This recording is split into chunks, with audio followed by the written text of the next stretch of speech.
오늘은 계속해서 로마서 8장 말씀을 함께 나누십니다. 반드시 승리합니다. 어느 양반집 세도가에 4대 독자 아들이 있었어요. 아버지가 집을 비웠던 어느 날 그 아들이 집안의 보물로 여겼던 백장아이를 깨뜨려 버렸습니다. 그 장면을 하인이 봤는데 겁을 먹은 아들은 하인을 붙잡고 사정을 합니다. 아버지께 이르지 말아라. 약점을 잡은 하인이 주인이 안 볼 때마다 아들을 괴롭히기 시작하는 거예요. 물 길어와라, 장작을 패라, 또 불을 떼라. 자기가 할 일을 다 시켜먹는 겁니다. 힘든 표정을 지으면 눈을 부라리면서 아버지에게 일러 바치겠다고 위협을 하는 거예요. 4대 독자 귀한 아들이 졸지에 하인의 종이 되고 말아버린 것입니다. 오늘 31절을 보면 그런즉 이 일에 대하여 우리가 무슨 말하리요? 만일 하나님이 우리를 위하시면 누가 우리를 대적하리요?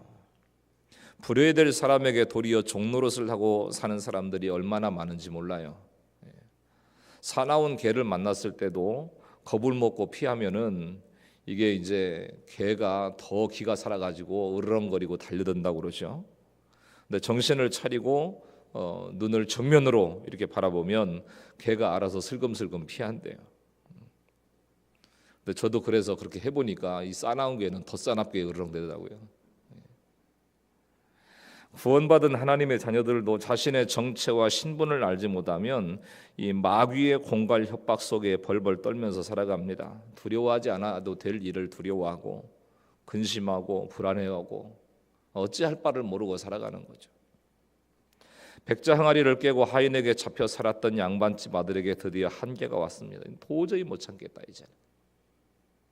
그래서 아버지께 내가 항아리를 깼노라고 자백을 했어요. 그랬더니 뜻밖에도 아버지가 이렇게 얘기하시는 거예요. 내가 다 알고 있었다. 이렇게 얘기하는 거예요. 그러면서 그럴 수도 있지, 실수할 수도 있지. 이렇게 하면 너무 시원시원하게 그 사실을 용서해 주는 것입니다. 그걸 모르는 하인이 아들을 보자 또 불러 세워서 일을 시킵니다. 그러나 용서받은 아들은 내가 왜 그 일을 하냐? 안 해. 당당하게 얘기를 하는 거예요.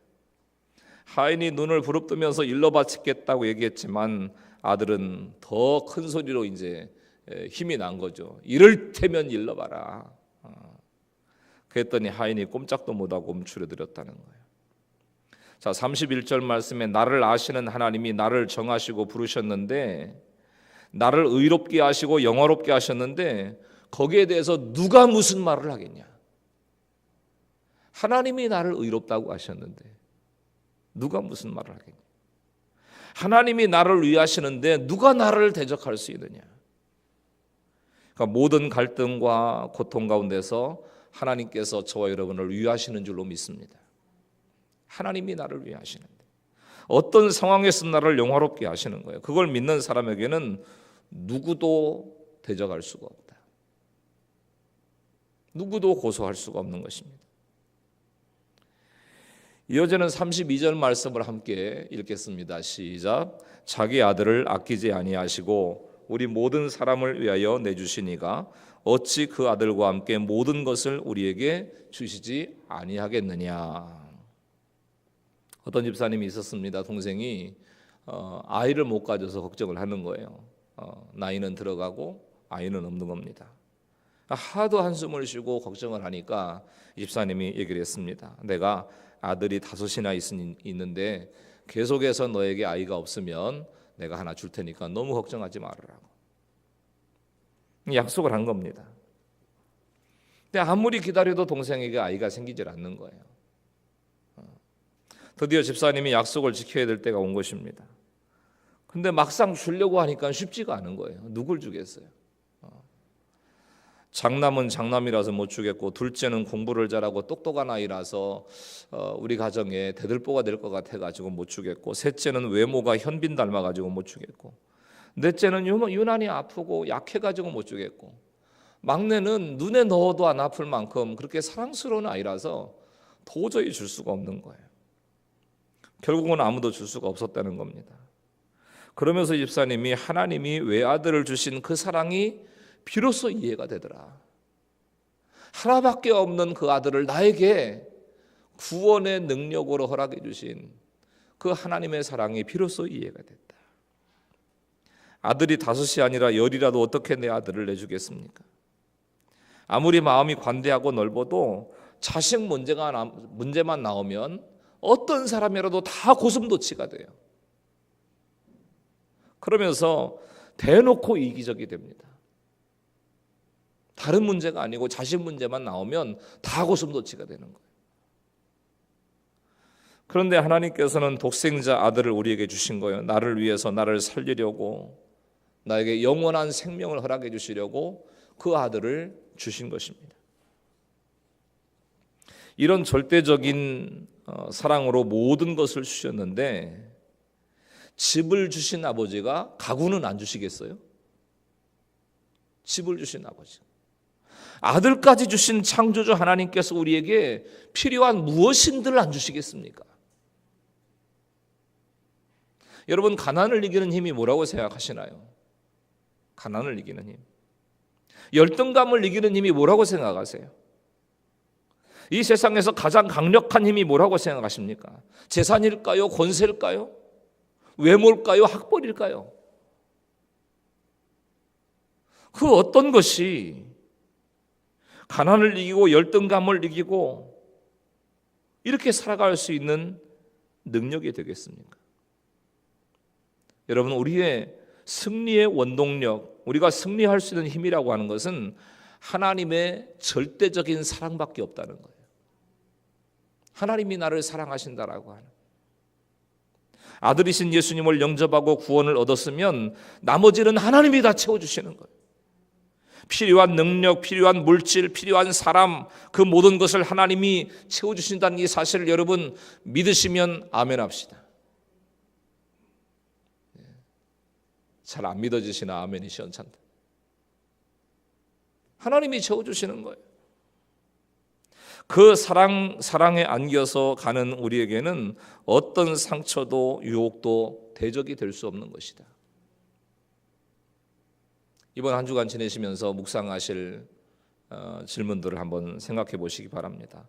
내가 볼 때마다 주눅이 드는 재물과 외모와 학벌이 있는지, 나는 뭐 때문에 주눅 들어 살아가고 있는가, 이걸 한번 생각해 보시고, 그 모든 게 없어도, 재물도 외모도 학벌도 젊음도 그 어떤 것이 없어도 하나님이 나를 위해 하시기 때문에, 독생자 예수님까지 나를 위해 내어주셨기 때문에 그 누구보다도 당당한 하나님의 자녀로 살고 있냐. 이게 우리의 힘의 원천 아니에요?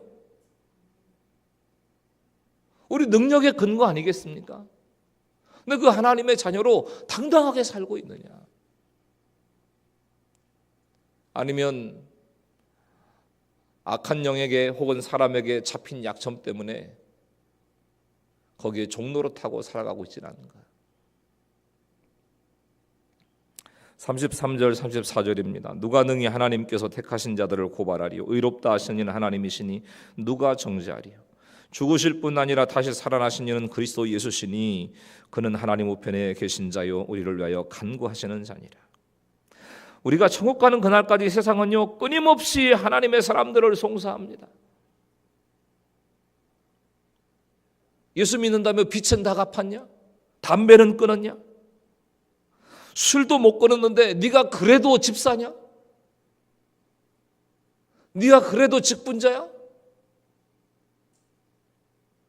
그러고도 양심의 가책을 느끼고도 그렇게 거룩한 척 살아가고 있는 신앙인 맞냐? 계속해서 송사를 하는 거예요. 그럼 어느새 내 마음속에 어떤 마음이 드는가 하면 내가 구원받은 사람 맞나? 이런 생각이 들기 시작해요. 내가 영원한 생명을 누리고 있는 사람이 맞는가? 그러면 믿는 사람답게 살지도 못하면서 내가 무슨 구원받은 자라고 할 수 있겠나 하는 사람이 구원받은 사람일까요? 아니면 나는 끊지 못하는 죄가 있어도 구원의 확신이 있다고 외치는 사람이 구원받은 사람일까요? 어떻게 생각하십니까?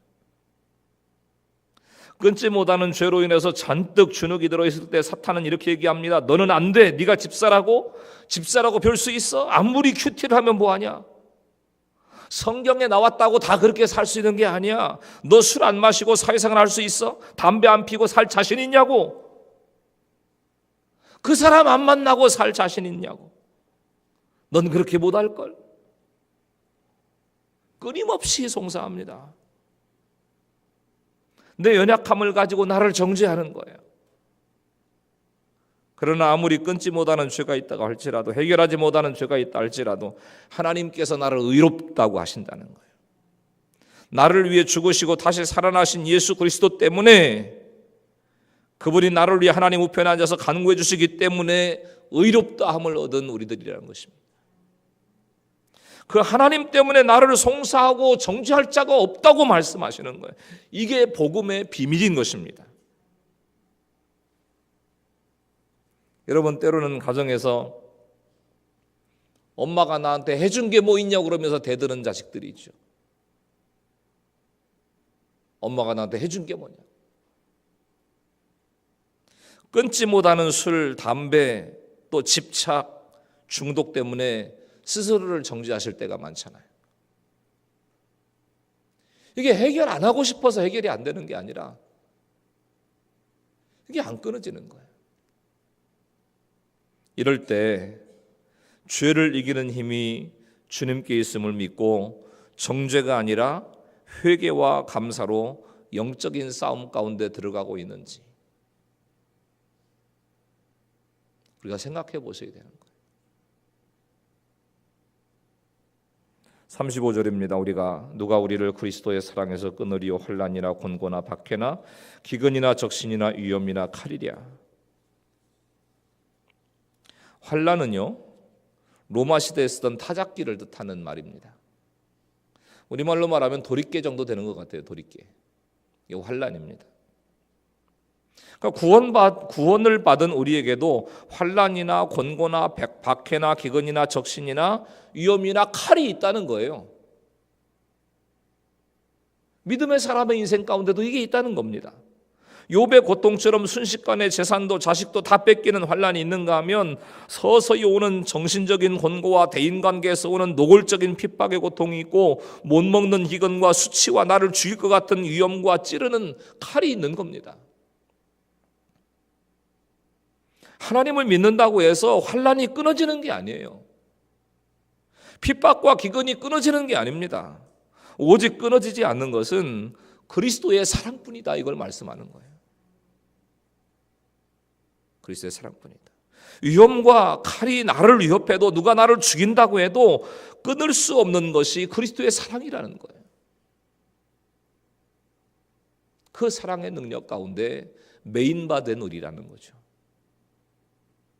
36절, 기록된 바 우리가 종일 주를 위하여 죽임을 당하게 되며 도살할 양같이 여김을 받았나이다 함과 같으니라.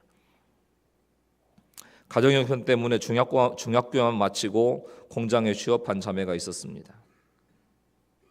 시골의 합판 공장에서 일을 하면서 하루 3교대 근무를 해야 다닐 수 있는 산업체 고등학교를 어렵게 마쳤어요. 그렇게 잠도 안 자고 어렵게 만든 300만 원을 집안 빚 갚는 데 다 쓰고 19 나이에 눈 감으면 코베 간다는 서울의 객지 생활을 시작합니다. 방어들 돈이 없으니까 부동산 중개소에 이곳저곳을 찾아다니다가 그 중개소 사무실 옆에 달려있는 쪽방 하나를 얻어요.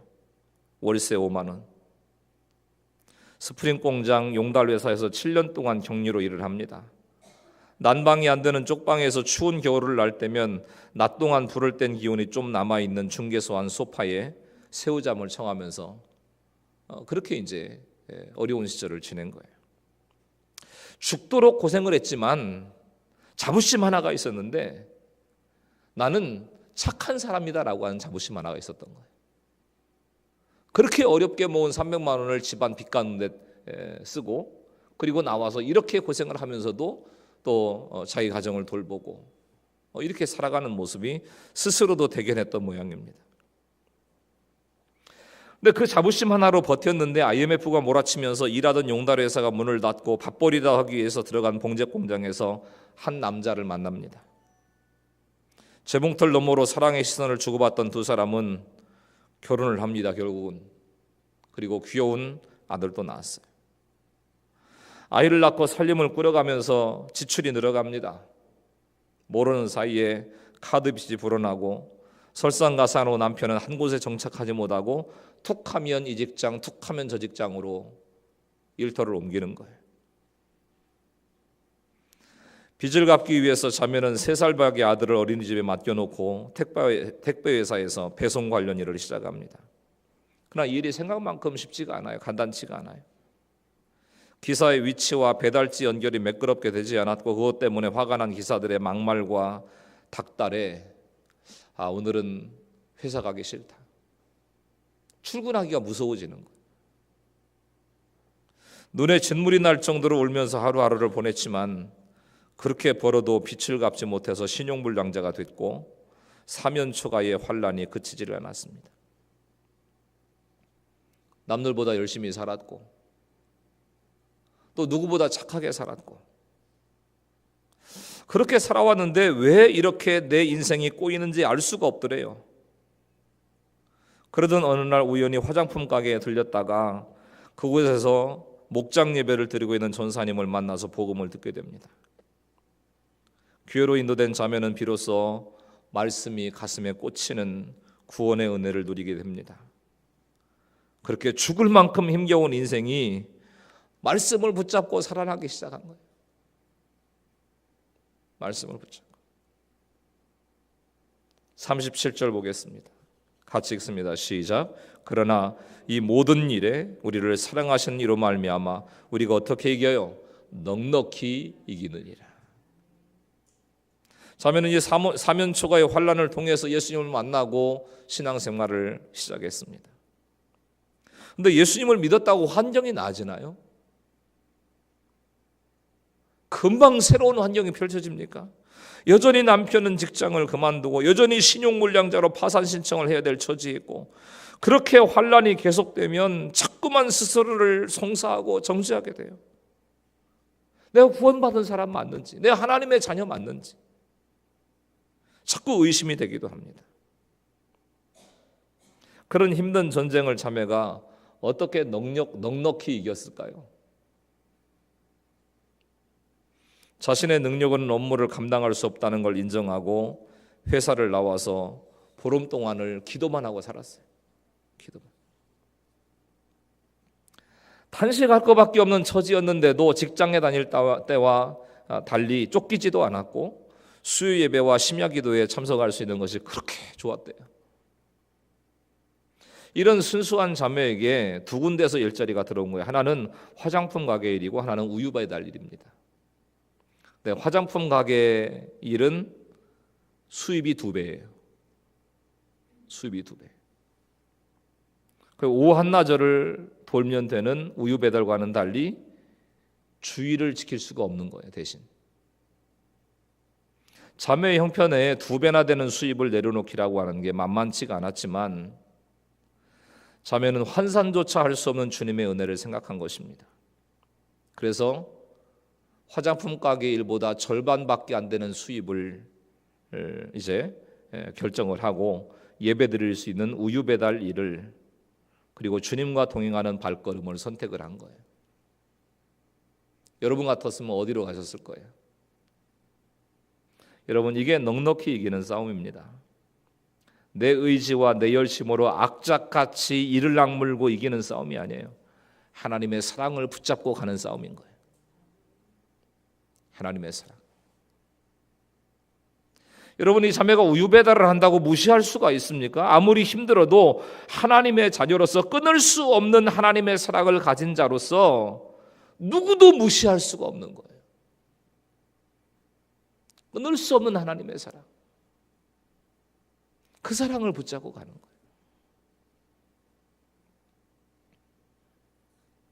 38절 39절 같이 읽습니다. 시작. 내가 확신하노니 사망이나 생명이나 천사들이나 권세자들이나 현재일이나 장래일이나 능력이나 높음이나 기품이나 다른 어떤 피조물이라도 우리를 우리 주 그리스도 예수 안에 있는 하나님의 사랑에서 끊을 수 없으리라. 여러분, 칼이 능력이 아닙니다. 돈이 능력이 아니에요. 아멘 하셔야 되는 거예요. 돈이 능력이 아니에요. 하나님이 능력인 줄로 믿습니다. 끊을 수 없는 주님의 사랑이 능력이에요. 그 사랑을 믿고 확신하고 붙들고 걸어가는 인생이 능력인 것입니다. 저는 우리 교회 성도들이 좀 잘 살았으면 좋겠어요. 왜냐하면 어떻게 살아오셨는가를 너무나 잘 아니까. 어떻게 가난의 굴레들 속에서 힘겨운 인생의 걸음들 속에서 한 걸음 한 걸음 헤쳐오면서 여기까지 왔는지를 제 눈으로 보면서 살아왔으니까 좀 잘 됐으면 좋겠어요. 빚도 갚고 집도 한 3층짜리 사가지고 하나는 목사님 신방 오실 때 좀 잘 됐으면 좋겠어요. 좋은 회사에 취직도 하시고 또 살만하면 어디 아파가지고 막 힘들어하지 말고 또 건강도 주셔가지고 주신 복도 오래 좀 건강하게 누리셨으면 좋겠고 그렇게 복되게 살기를 기도하고 소원하고 축복하고 그런 마음이 저에게 있어요. 그러기 위해서는 먼저 끊을 수 없는 하나님의 사랑을 확신하셔야 됩니다. 끊을 수 없는 하나님의 사랑. 그 사랑을 확신함으로 먼저 세상의 것을 내려놓고 있으면 먹고 없으면 금식하고 죽으면 천국 간다. 이런 적용을 하고 살아갈 때 주님께서 모든 것을 공급하시고 모든 것을 책임져 주시는 줄로 믿습니다. 무서워하는 종의 영을 더 이상 따르지 않는 거죠. 미국 휴스턴의 한 교회 주일 예배에 한 할아버지 한 분이 참석을 했습니다. 온화하고 맑은 모습의 할아버지는 목사님의 간단한 소개를 받고 조용히 앞으로 나와서 간증을 시작을 해요. 할아버지가 젊었을 때 일입니다. 어느 날 아들과 아들의 가장 친한 친구를 데리고 바다에 나갔습니다. 배를 타고 한참을 갔는데 갑자기 집채만한 파도가 일어나기 시작하더니 그 파도에 배가 그만 휩쓸려서 뒤집혀 버리고 말았습니다. 간신히 손을 내밀어 구명대를 잡았지만 문제는 구명대가 하나뿐이었어요. 아들과 그 아들의 가장 친한 친구 둘을 데리고 이렇게 갔는데 구명대는 하나뿐이니까 그 구명대를 아들에게 줄 것이냐 아들의 친구에게 줄 것이냐를 망설이던 가운데 그의 마음속에 이런 생각이 들은 거예요. 내 아들은 예수 믿고 구원받았으니 혹시 지금 죽는다고 해도 천국 갈 것이다. 그러나 아들 친구는 예수님을 안 믿으니 이대로 죽어서는 안 된다. 이 친구에는 시간이 필요하다. 아버지는 눈물을 머금고 아들을 바라보면서 아들아 진심으로 너를 사랑한다 이렇게 외친 뒤에 아들의 친구에게 구명대를 던졌습니다. 한참 뒤에 자신의 아들은 파도에 휩쓸려서 보이질 않는 거예요. 그때 살아남은 아들의 친구가 그 교회의 목사님이셨던 거예요. 그 교회 목사님. 여러분, 죽음마저도 끊을 수 없는 하나님의 사랑을 확신할 때 그분은 아들도 살리고 아들 친구도 살린 거죠. 무슨 정신 나간 짓이냐. 지 새끼 죽이고 남의 새끼 살리는 이런 멍청한 인간이 어딨냐. 이렇게 얘기할 수도 있을 거예요. 여러분, 그 급박한 순간에 여러분이라면 어떤 선택을 하겠습니까? 내 자식이냐 아니냐를 떠나서 구원 때문에 그런 사랑을 보여줄 수 있겠느냐는 거죠. 구원 때문에. 사망도 현재일도 장래일도 우리를 하나님의 사랑에서 끊을 수 없습니다. 그 사랑을 알았다면 이제는 내가 주님을 위해서 환난과 곤고와 핍박과 위협을 받아야 되는 거죠. 예수님 때문에 포기해야 되는 거, 예수님 때문에 손해보고 예수님 때문에 따돌림 당하는 것을 기쁘게 받아들이실 수 있어야 돼요. 주님 때문에 기쁘게 십자가를 지는 사람은 어떤 환난이나 유혹이 와도 어떻게 이길 수 있느냐? 넉넉히 이길 수 있다고 말씀합니다. 넉넉히 이길 수 있다. 어떤 싸움에서도 반드시 승리한다는 거예요. 하나님의 사랑을 확신하기에 두려움이 없이 포기하고 순종한 간증이 나에게 있는가? 나를 해칠 수도 살릴 수도 없는 세상 일에 연연해서 날마다 패배감에 젖었어. 그래, 역시 나는 안 돼. 목사님 하는 얘기지. 어떻게 그 믿음만 붙잡고 살아갈 수 있냐? 오늘도 또 넘어졌고 오늘도 또 쓰러졌고 그 패배감에 젖어 살아가고 있지 않는지 다시 한번 돌아보시면서 우리의 능력은 돈도 아니고 우리의 능력은 세상의 힘도 아니고 세상의 다른 것이 아니라 하나님이 내 인생의 능력입니다. 믿음으로 고백하시고 이 한 주간도 넉넉하게 그리고 반드시 승리하는 하나님의 백성들로 설 수 있기를 예수님의 이름으로 간절히 축원합니다. 할렐루야.